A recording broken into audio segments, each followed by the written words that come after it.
gran atracción. El público podrá contemplar por precios irrisorios a la célebre bailarina Lagoli, el ídolo de Montmartre.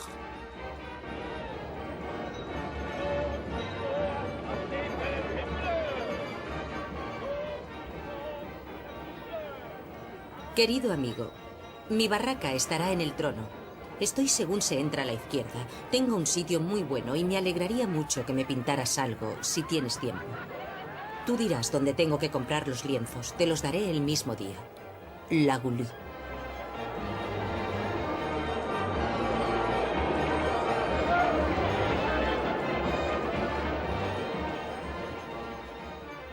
Louise Weber, bailarina, llamada Lagoli, le pide a su amigo el pintor Toulouse-Lautrec que decore su barraca para la Feria del Trono.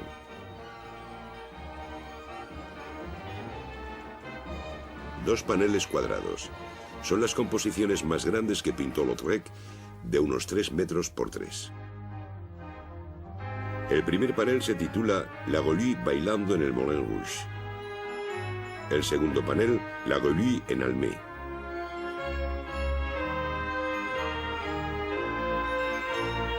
Una leyenda de fin de siglo.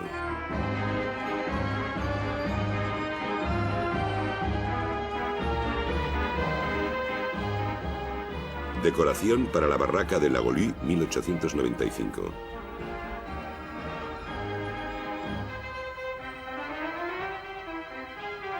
Henri de Toulouse-Lautrec.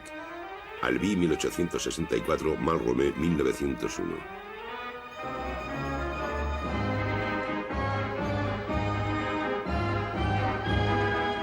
Museo d'Orsay, París.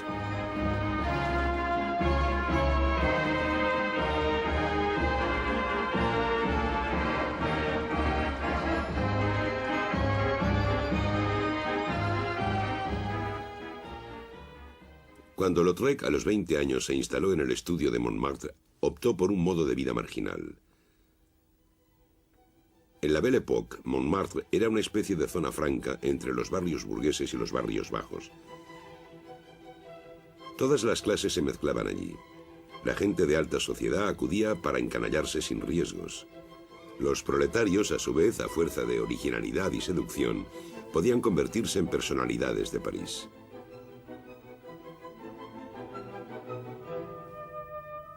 Nacido en el seno de una gran familia aristocrática, pero de un matrimonio consanguíneo, víctima de una enfermedad congénita y de varios accidentes óseos, Lautrec era un tullido de pequeña estatura. Desde su infancia demostró tener grandes dotes para el dibujo. Gracias a su fortuna, pudo dedicarse por completo a la pintura.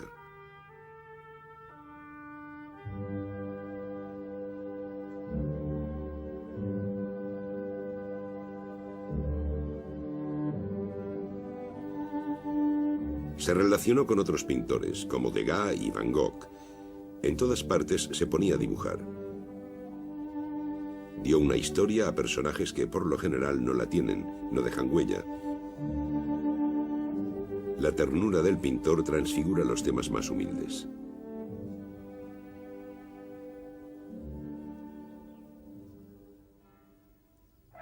En la bohemia de Montmartre, su pequeña silueta de noctámbulo se hizo popular. En compañía de sus amigos, frecuentaba los bailes, entre ellos el Moulin de la Galette. Puede que allí conociera a Louise Weber. Louise, muy joven, había ejercido toda clase de oficios callejeros. Había sido florista y lavandera. Había posado para fotógrafos. A veces se había prostituido. Era bonita, altiva, provocadora. Debía el sobrenombre de Lagoli, la glotona, a su apetito voraz y a su intemperancia.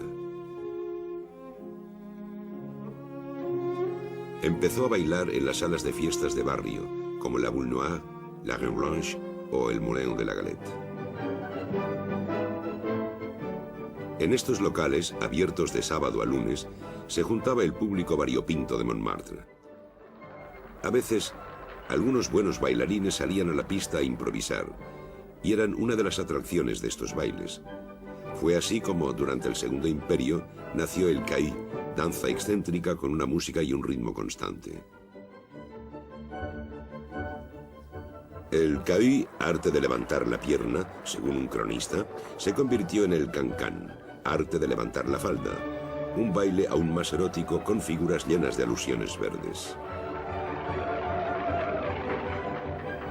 La Gaulie dejó las salas de fiestas de barrio para ingresar en el Élysée-Montmartre como bailarina profesional, un establecimiento antiguo que atraía a bailarines populares, gente de mundo y curiosos. Lautrec dibujó varias veces a sus amigos bailando.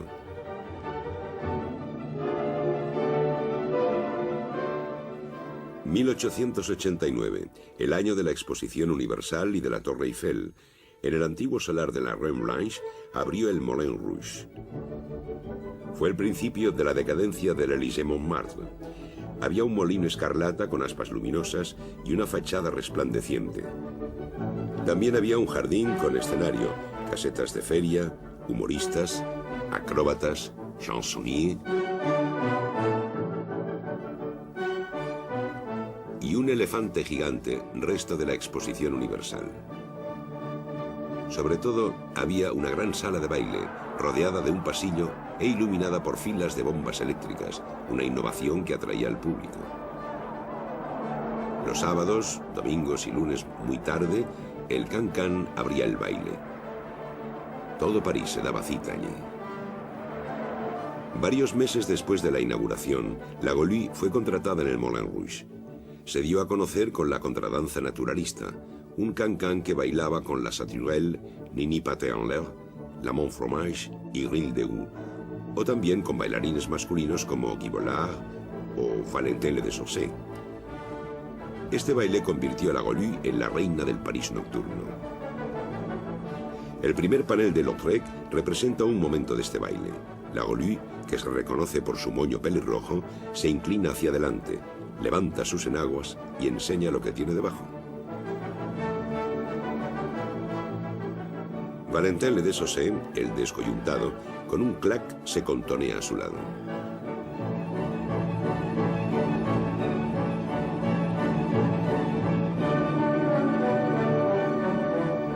Hijo de notario, Étienne Renaudin había sido comerciante de vinos y luego ordenanza. Más tarde fue agente inmobiliario. Aficionado al baile, para el que tenía una soltura especial, se exhibía gratuitamente en los locales. Le contrataron como profesor de baile y bailarín en muchos establecimientos. Su silueta desgarbada y su tez cadavérica atraían a muchos pintores. Cuando la Gaulie hacía su debut en el Moulin Rouge, la dirección del local le encargó a Lautrec su primer cartel. La pareja La Gaulie-Valentin sirvió de emblema para el cancan y para el cabaret. En el panel, Lautrec recuerda el cartel y el perfil de Valentin. Del decorado, lo único que aparece son las novedades, las bombas eléctricas colocadas en racimos alrededor de las columnas. Gracias a la electricidad, el Moulin Rouge pudo suplantar al Élysée-Montmartre. En el panel, las bombas quedan reducidas a unos halos claros.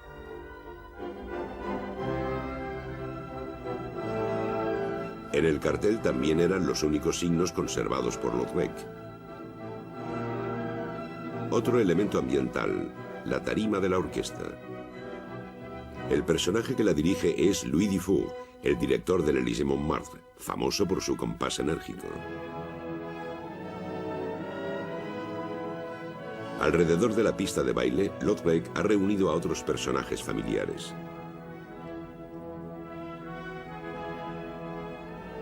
Una bailarina de contradanza.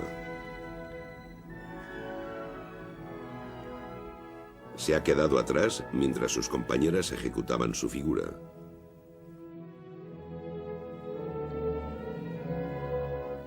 Maurice Givert fue uno de los compañeros de juerga de Lautrec en sus visitas a los burdeles y los cabarets. Representante de champán, tenía entradas para todo. Pintor y fotógrafo aficionado, hizo varias fotos de su amigo.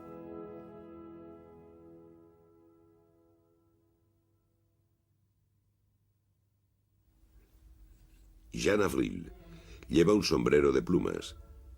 Con el seudónimo de Mélinette, también había formado parte de la contradanza naturalista. Se había hecho famosa por sus complicados trenzados.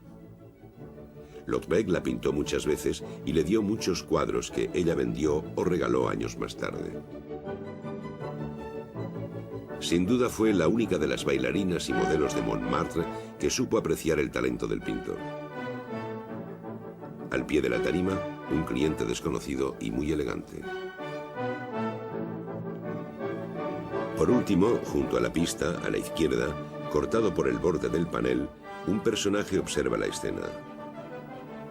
Es el Père Lapideur, un empleado del Élysée Montmartre encargado de velar por la decencia. En efecto, el cancán podía volverse obsceno. A veces algunas bailarinas se exhibían sin pololos.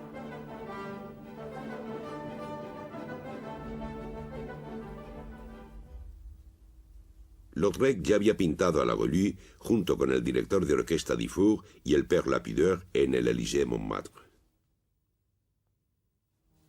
Así, en este panel que evoca los años 1885 a 1890, el pintor reúne elementos del Élysée Montmartre y del Moulin Rouge. Es una forma de condensar el pasado glorioso de la Golu.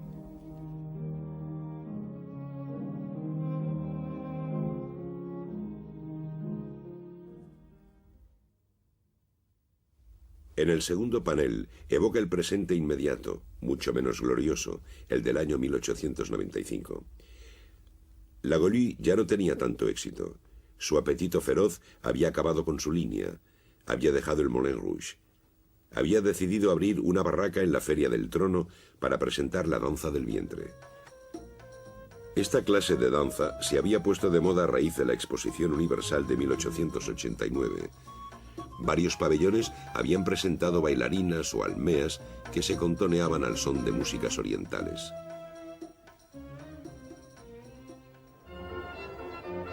La Feria del Trono, en la Plaza de la Nación, era una inmensa feria, una zona de encuentros dudosos y placeres canallas.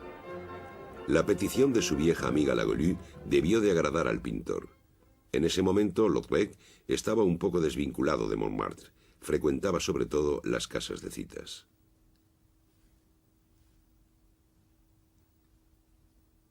Y la feria le resultaba tan interesante como el cabaret o el burdel.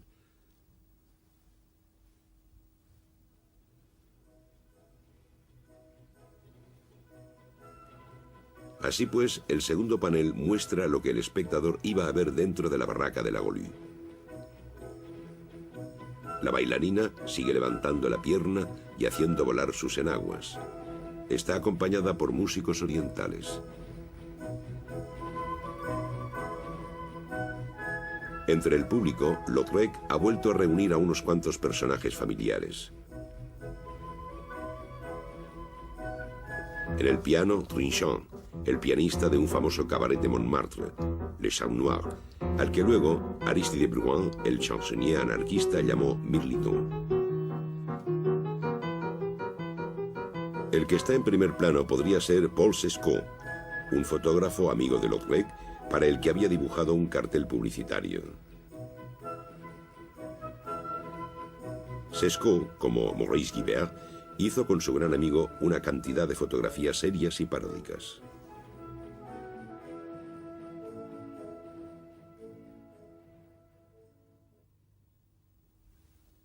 Otra vez Maurice Guibert, con la tez macilenta del noctámbulo empedernido y la expresión pasmada. El hombre de patillas rojas es el doctor Gabriel Tapie de Céliron, primo hermano del pintor. Fue su amigo íntimo y le acompañó en muchas de sus andanzas. Lautrec le llamaba Tapie le Scélérat, Tapir el bribón. En el centro, la silueta negra de Jean Avril, con su habitual sombrero de plumas. El pintor situó dos figuras inesperadas en estos lugares. El escritor británico Oscar Wilde, al que Lautrec había conocido en Londres. Por aquel entonces, Wilde era víctima de un proceso por homosexualidad que estaba en boca de todos. Un mes después, el tribunal le condenó a 2 años de cárcel. Otro personaje es Félix Fénéon. Era funcionario y había tenido que dimitir por estar implicado en atentados anarquistas. Un año antes había estado en la cárcel. redactor jefe de la Revue Indépendante y secretario de la Revue Blanche, ilustrada por Lautrec, era el mejor crítico de arte de su tiempo. Su parecido con Valentin Le Dessosset debió de impresionar al pintor. Puede que su intención fuera incluir al propio Valentin entre los espectadores. La imagen de Fénéon se habría superpuesto a la del bailarín. Por último, una pequeña silueta con sombrero hongo se desliza entre Jean Avril y Fénéon. Lautrec siempre se retrataba de forma caricaturesca, destacando su baja estatura o exagerando mucho su fealdad. Los dos paneles para La Goulue reúnen a todos los personajes que Lautrec había pintado los años anteriores en el Moulin Rouge. Adiestramiento de las nuevas en el Moulin Rouge. Valentin hace bailar a una mujer joven.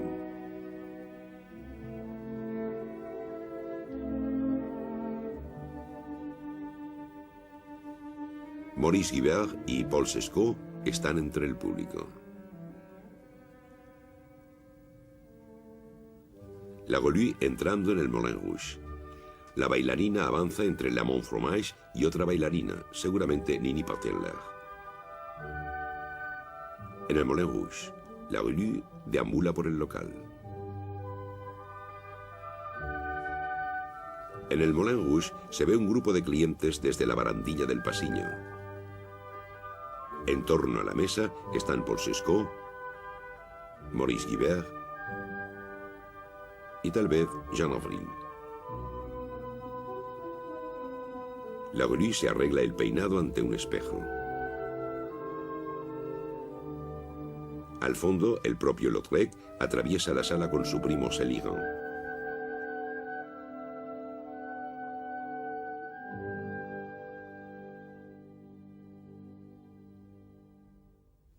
Los dos lienzos están firmados con el monograma del artista, las letras H, T y L entrelazadas y rodeadas de un círculo. Lautrec había empezado firmando con su tercer apellido, Montfat. Luego firmó con el anagrama Tréclos, seguramente para no llamar la atención sobre su apellido ilustre. Al consolidarse la personalidad del pintor, utilizó la segunda parte de su apellido, luego generalmente sus iniciales o el monograma que recuerda los troqueles de los artistas japoneses. Después de su muerte, su amigo Maurice Joyan, con un sello rojo, marcó con este monograma todas las obras que autenticaba. Los dos lienzos son de un tejido bastante grueso.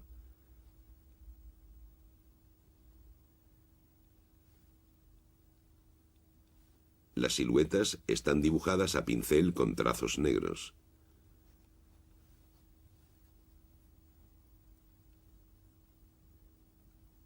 Los colores a menudo están sugeridos, pero no cubren las superficies. La imaginación del espectador debe llenar los vacíos.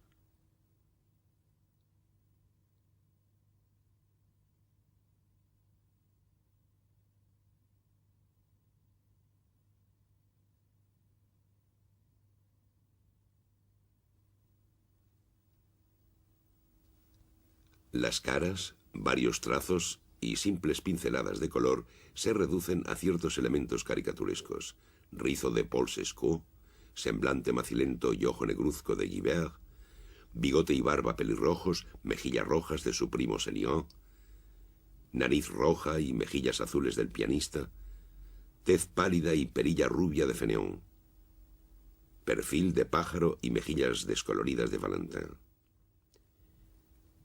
El personaje de la Goulue, que concentra los colores, atrae la mirada.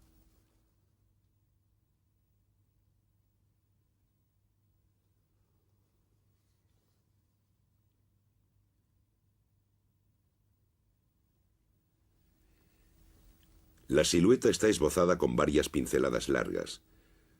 Rayas verdes divergentes del vestido, que se prolongan las manchas blancas de las enaguas. Rayas rosas del corsé.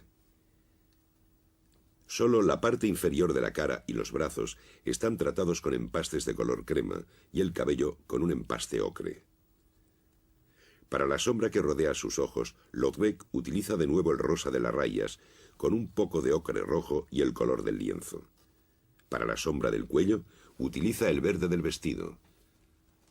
Por último, las piernas de la bailarina están hechas con largas rayas negras muy juntas. La paleta es voluntariamente limitada. Lautrec utiliza la propia tela como valor cromático. En la danza mora, la gama de colores es un poco más rica, pero las combinaciones son más disonantes, como si el autor quisiera destacar el exotismo forzado de la atracción. La modulación de los personajes y los vacíos, los empastes de color crudo a veces arbitrarios, los arabescos del dibujo, están inspirados en las estampas japonesas. Los paneles, destinados a ser vistos de lejos al pasar, están tratados como carteles, reducidos a elementos visuales simples. La perspectiva es sugerida por los tamaños de los personajes repartidos por planos sucesivos.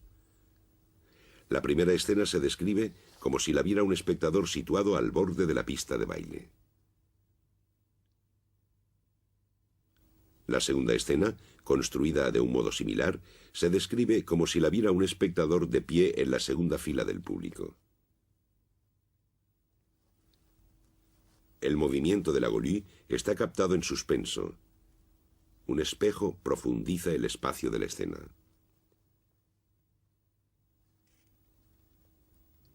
Los gestos de los dos protagonistas principales del primer panel están desequilibrados y sugieren la continuación del movimiento. El marco corta al Père Lapideur en el momento en que entra en el campo, un procedimiento que utilizará con frecuencia la fotografía. Todo el dispositivo del pintor induce una participación activa del espectador. El cine nace ese mismo año, 1895. Dos fotografías de principios de siglo muestran que los paneles, tal como los vemos hoy, son muy distintos de cómo eran en 1895. Los trazos negros del dibujo eran más fuertes y la mayoría de los detalles eran mucho más claros.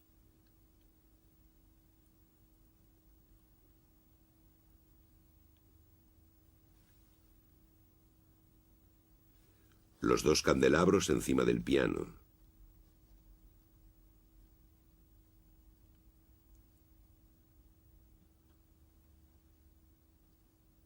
Los pliegues de la cortina que rodea a los músicos.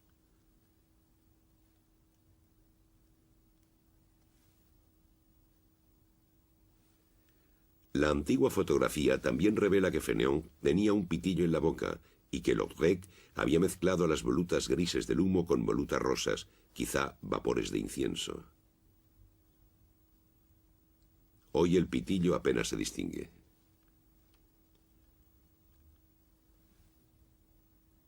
Todavía quedan rastros del pigmento azul en la espalda de Lautrec. En varios sitios los lienzos tienen huellas de humedad.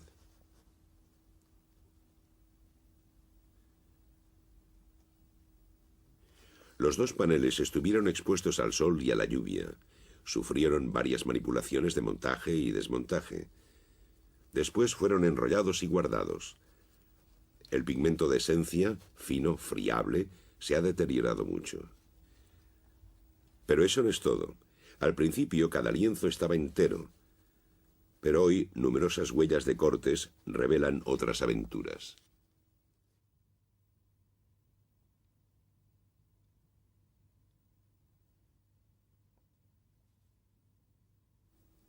L'Industriel Forain, menos de un año después de la Feria del Trono de 1895, publicaba este anuncio por palabras. Barraca que constituye el material del Teatro de la Goulue, 9 metros de fachada por 7 metros de profundidad, con aparato de gas. Todo ello en buen estado. Dirigirse a M. Cole, 14 Rue de l'Écluse, Batignolles. Precio 900 francos. No parece que la atracción fuera un éxito. La Goulue se hizo luchadora de feria y luego domadora. Guardó las pinturas en su carromato. Las vendió en 1900 al Dr. Vieux, coleccionista de cuadros impresionistas. Los paneles se expusieron en el Salón de Otoño de 1904. Puestos a la venta al morir el Dr. Vieux en 1907, fueron comprados por el marchante Drouet y figuraron en varias exposiciones. Durante 12 años, las pinturas desaparecieron en una colección escandinava. Un marchante parisino las volvió a comprar. Unos lienzos de esas dimensiones son difíciles de colocar en un piso. Para revenderlos ventajosamente, el marchante las cortó en pedazos que hizo montar en bastidores y enmarcar.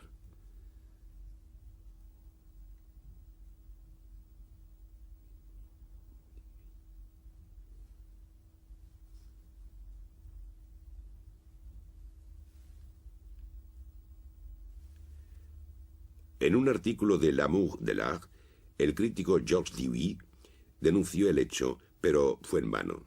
Los fragmentos fueron vendidos. Pasaron varios años.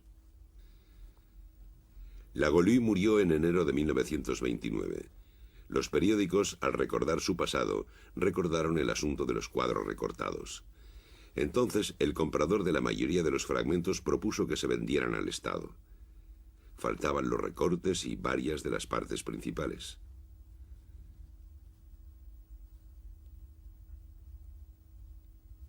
Maurice Joyen, amigo y albacea de Lautrec, logró encontrar los recortes guardados por el marchante, así como algunos de los fragmentos. Faltaba una pieza del rompecabezas, la gran silueta de Valentin Le Desaussés. Su propietario se dio a conocer y la ofreció al Museo del Louvre. Una vez terminada la reconstrucción, los paneles se expusieron en el Museo de Luxemburgo. Expuestos desde 1947 en la Galería del Juego de la Pelota, se incorporaron a las colecciones del Museo d'Orsay. Los dos lienzos reconstruidos pertenecen a un ciclo de imágenes que rebasa el museo y perpetúa la historia de unos personajes ya legendarios. Lautrec inventa una nueva mirada, refleja nuevos comportamientos. Muestra a los censurados, a Wilde, encarcelado por sodomía, a Fénéon, el anarquista, a Jean Avril y Lagolu, bailarinas de costumbres muy libres, y por supuesto al propio Lautrec, al que algunos consideraban el pintor del vicio y los bajos fondos, y que a su vez se convirtió en un personaje de la leyenda de finales del siglo. Se destruyó con el alcohol y desapareció rápidamente, dejando tras él, como un héroe mítico, un cúmulo de anécdotas, rumores, gestos y frases. Lagolu también fue un ser marcado por un destino legendario. Se diría que su vida melodramática siguió un guión preciso en la línea de la novela naturalista de la época. Como una diosa de la mitología, fue conquistadora, voraz, bisexual, domadora de fieras. Y el can-can quizá fuera un avatar moderno de los bailes obscenos de la antigüedad, acompañados de música ruidosa, gritos y risas. Cada noche, al hacer el gesto de desvelar sus partes sexuales, Lagolu enlazaba con esos antiguos rituales. En esos gestos cómicos había algo de conjuración sagrada, la parte salvaje de la sociedad.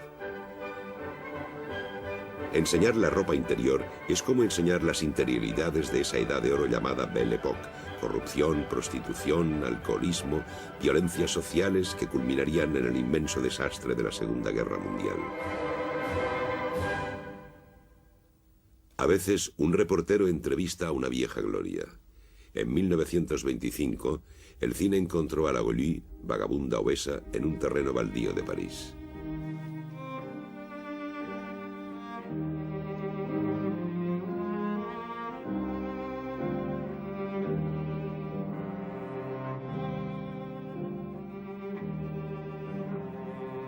Tuvo que desaparecer por fin, para que la poca fama que le quedaba recordara a todos la existencia de sus imágenes troceadas y empezara el último acto de la historia.